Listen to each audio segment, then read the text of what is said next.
ইউকাযযিবু বিদ্দীন ফাযালিকাল্লাযী ইয়াদউল ইয়াতীম ওয়া লা ইয়াহুদ্দু আলা তাআমিল মিসকিন। আল্লাহু আকবার। এই যে সাবেক প্রধানমন্ত্রী দেশনেত্রী বেগম খালেদা জিয়াকে এই হাসিনা কিন্তু এতিমদের মাল আত্মসাৎ করার অভিযোগে কেস করে তাকে জেলের মধ্যে ঢুকেছিল। জোরেকান কথা ঠিক না? আপনারা বলেন তো, খালেদা জিয়া কখন বিধবা হয়েছে, তার দুইটা সন্তান তারেক জিয়া, আরাফাত রহমান কখন এতিম হয়েছে, এটা কিন্তু হাসিনা জানে না। জানলে এইরকম একটা বকওয়াস মার্কে কেস তার নামে দিত না।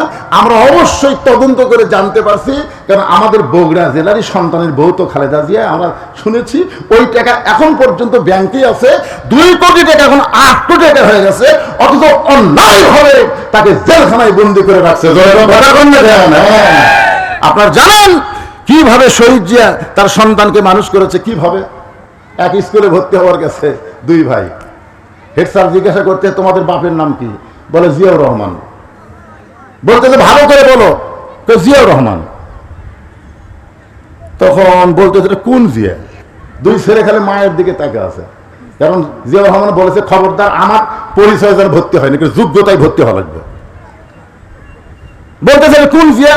মায়ের দিকে 2 ছেলে তাকায় আছে। তখন একসময় বলতেছে বলে দাও, বলছে এটা প্রেসিডেন্ট জিয়াউর রহমান। যেই কথা প্রেসিডেন্ট জিয়াউর রহমান লাভ দিচ্ছে, হায় হায় প্রেসিডেন্ট জিয়ার সন্তান, তোমাদের গায়ে এরকম পুরানো কাপড় কেন? বলতেছে আমার বাবা সরকার থেকে যে কাপড় পায় ওই কাপড় পরতে পরতে যখন পুরাতন হয়ে যায়, ওই কাপড় জমা দিয়ে ছেলে যখন নেয় না, তখন ওই কাপড় দিয়ে আমাদেরকে প্যান্ট শার্ট বানিয়ে দেয়। তাহলে আগে বাবা ব্যবহার করছে, সেই প্যান্ট শার্ট তার সন্তানদের বানিয়ে দিছে, যিনি দুনিয়া থেকে বিদায় নিছে। আমাদের বগুড়া মোস্তাফা মাজার প্রিন্সিপাল বলেছে ওমর ফারুকের পুরোপুরি সিম্পটম শহীদ জিয়ার মধ্যে তিনি দেখতে পেয়েছে। সুবহানাল্লাহ। আর তার নামে মিথ্যা একটা কেস দিয়ে এতিমদের মাল সম্পদ আত্মসাৎকারী। ওমর ফারুক 2টা এতিমকে 2 উরাতের উপরে নিয়ে রুটি হালুয়া ছিঁড়ে যখন মুখে দেয়, 2টা বাচ্চা ফেল ফেল করে তাকায় দেখে ওমরের চোখটা দর দর করে পানি পড়তেছে। বাচ্চা 2টা চোখের পানি মুছে দিয়ে বলে কে গো তুমি কে? বাপের দরদ দেওয়াতে রুটি খাও, এরপরও তুমি কাঁদতেছো। ওমর ফারুক 2 হাত তুলে বলে আল্লাহ এই অধমকে জাহান্নামের আগুন থেকে তুমি বাঁচায় দাও। মা বলতেছে কে গো পথিক, যদি ওমর মদিনার খলিফা না হইয়া তোমাকে যদি আল্লাহ মদিনার খলিফা বানাইতো, তাহলে মদিনা আল্লাহর জান্নাত হয়ে যেত। আল্লাহু আকবার। আব্দুল্লাহ ইবনে ওমর বলে নবীর সাহাবীরা তোমরা জানো, তোমরা যখন সবাই ঘুমাইছিলে তখন আমার বাবা চুপি চুপি আমার ঘরের দরজায় আব্দুল্লাহ আব্দুল্লাহ বলে ডাকতেছে। আমি দরজা খুলে দেখি বাবার হাতে একটা পাঞ্জাবি। আমি খুশি হয়ে বললাম বাবা একটা পাঞ্জাবি বাইতুল মাল থেকে আমার দিছে, গভীর রাত্রে আর একটা দিয়ে রাখছেন। তখন ওমর ফারুক বলতেছে ইন্নাল্লাহা ইয়ামুরুকুম আন তুআদ্দুল আমানাতি ইলা আহলিহা ওয়া ইযা হাকামতুম বাইনান নাস আন তাহকুমু বিল আদল। জোরে করে সুবহানাল্লাহ। হে আব্দুল্লাহ তুই কেমনে এই কথা বলতে পারলি যে একটা পাঞ্জাবি পাইছি আর একটা দিবে রাখছি? তো তাহলে কেন এত রাত্রে পাঞ্জাবি নিয়ে দাঁড়ায় আছেন? বলে পাগলা এটা আমার ভাগত পড়ছে, এখন তুই বল এই পাঞ্জাবি দাওয়াত দিয়ে আমি আগামীকাল খুতবা কেমনে দিব? আমার পাঞ্জাবি ছোটখাটো, তো তোর পাঞ্জাবিটা আমাকে একটু দান করে দে। আব্দুল্লাহ বলে গভীর রাত্রে আমার পাঞ্জাবি বাবাকে দান করে দিলাম, তার পাঞ্জাবি আমার পাঞ্জাবি একত্র করে বাবা লম্বা জুব্বা বানায় খুতবা দেয়। এখন বলো বাবার খুতবা শোনা যায় কিনা যায়? সমস্ত সাহাবীরা চিল্লায় বলতেছে আল্লাহর কোরআন যখন রাষ্ট্র চলবে এমন ভালো মানুষকে মুসলমানেরা নেতা হিসাবে আমির হিসাবে দেখতে পাবে। সুবহানাল্লাহ। তাহলে ভালো নেতা যদি দেখতে চান আল্লাহর কোরআনের দরকার আছে নাই? ভালো কর্মী যদি দেখতে চান ওমর ফারুক কিন্তু নিজের চোখে দেখতেছে। এবার ওমর ফারুক বললেন মা এখন বলো কি দুঃখ তোমার, তুমি আজকে 6 দিন হলো আমাকে খুঁজতেছো। মেয়েটা বলতেছে আমিরুল মুমিনিন আমার জীবনের সবচাইতে বড় দুঃখ হলো আমি 6 বছর বয়সে ঈমান গ্রহণ করছি। সুবহানাল্লাহ। একটু মনোযোগ দিয়ে শোনা লাগবে, আমার কথা কি আপনারা বুঝতে পারতেছেন? আমার জীবনের সবচাইতে বড় দুঃখ কি? 6 বছর বয়সে আমি ঈমান গ্রহণ করেছি। ঈমানের কলেমা পড়া আর ঈমান গ্রহণ করা এক না। 71 সালে আমাদের এলাকার যত হিন্দু মানুষ আছিল সবাই কলমার জিকির করছে 71 সালে। কারণ পাকিস্তান আর্মি দেখলি লা ইলাহা ইল্লাল্লাহ লা ইলাহা ইল্লাল্লাহ লা ইলাহা ইল্লাল্লাহ। তাদের বলতে বিলকুল ঠিক আছে ঠিক আছে।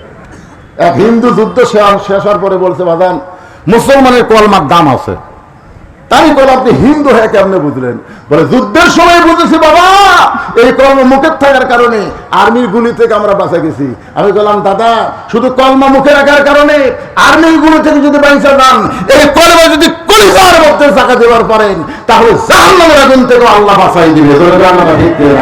ইকরার বিল লিসান তাসদিক বিল জানান আমল বিল আরকান। তাসদিক বিল জানানের একটা দৃষ্টান্ত দেই, খুব বেশি দিন আগেকার কথা না, সামান্য কয় বছর আগেকার কথা বলবো। নাম হলো মীর কাসিম আলী। নাম কি? মীর কাসিম আলীকে উকিল তাজুল ইসলাম, উকিলের নাম কি? তাজুল ইসলাম বলছে স্যার আজকে রাত 12টায় আপনার ফাঁসি হবে। আজকে কয়টায়? রাত 12টায় আপনার ফাঁসি হবে। তো মীর কাসিম আলী বলতেছে ভাই এখন কয়টা বাজে? বলে এখন বাজে রাত 9:30। তখন বলতেছে আলহামদুলিল্লাহ এখনো 2.5 ঘন্টা। উকিল চুন করছে কে? 2.5 ঘন্টা পর ফাঁসি হবি আর এই আলহামদুলিল্লাহ বলতেছে। উকিল ভাই একটা কাম করেন তো, এই 2.5 ঘন্টা খামাখা বসে থাকা লাভ কি? আমি 2 ঘন্টা ঘুম পারি, যদি ঘুমের থেকে এত না পাই তাহলে আপনি আমাকে ডাক দিবেন। উকিল কয় রাত 12টায় ফাঁসি হবি, এখন 9:30টার সময় বলতেছে 2 ঘন্টা ঘুম পারি, যদি সে এত না পায় তাহলে আমাকে ডাক দেবেন। আপনার বলেন তো তার ফাঁসি হবে তার ঘুম ধরবে? আবার বলতেছে যদি সে এত না পায়। উকিল মনে মনে চিন্তা করে ফাঁসির কথা মনে হয়ে লোকটা পাগল হয়ে গেছে, মনের দুঃখে তাজুল ইসলাম বের হয়ে গেছে। রাত যখন 11:30 বাজে তখন ফাঁসির কন্ডম ছেলে ঢুকে দেখে মীর কাসিম আলী নাক ডেকে ঘুম পাড়তেছে। তাজুল ইসলাম কয় হায় হায় রে, আর 8 ঘন্টা পরে যে লোকটার ফাঁসি হবি আর এই লোকটা নাক ডেকে ঘুম পাড়ে, এই মানুষ করে পায়ের বুড়া আঙ্গুল লড়াইছে, লাভ দিতে বলতে কে ভাই ফাঁসির সময় কি হচ্ছে? না স্যার এখন 8 ঘন্টা আছে। আলহামদুলিল্লাহ এখন 8 ঘন্টা আছে, তাহলে খামাকা বসে থাকে কি করি? ওযু করে 2 রাকাত নামাজ পড়লেন। 2 রাকাত নামাজ পড়ার পরে কোরআন থেকে সূরা মুলক সূরা মুজাম্মিল তেলাওয়াত করলেন। করার পরে ফাঁসির কন্ডম ছেলে যেই পাঞ্জাবিটা সবচাইতে ভালো ওইটা পরার পরে চিরুনি দিয়ে মাথা হাসড়ায় বলতে উকিল দেখো তো আমাকে কেমন লাগতেছে, দেখো তো আমার কেমন লাগতেছে। উকিল কান্দে বলে স্যার আপনি কি শ্বশুর বাড়ি যাবেন আর সামান্য সময় পর আপনার ফাঁসি হবে, আর আপনি পাগলের মতন কেন বলতেছেন আমার কেমন লাগতেছে? মীর কাসিম আলী মুস্কি মুস্কি হাসের বলে উকিল ফাঁসি হবে আমার, আর তুমি কেন কাঁদতেছ? তাসদিক বিল জানান কলিজার মধ্যে যখন কারো ঈমান থাকে ওই লোকটা মৃত্যুকে মেনে নেয়, মৃত্যুকে মেনে নেয়, কারণ দুনিয়া থাকার জায়গা না।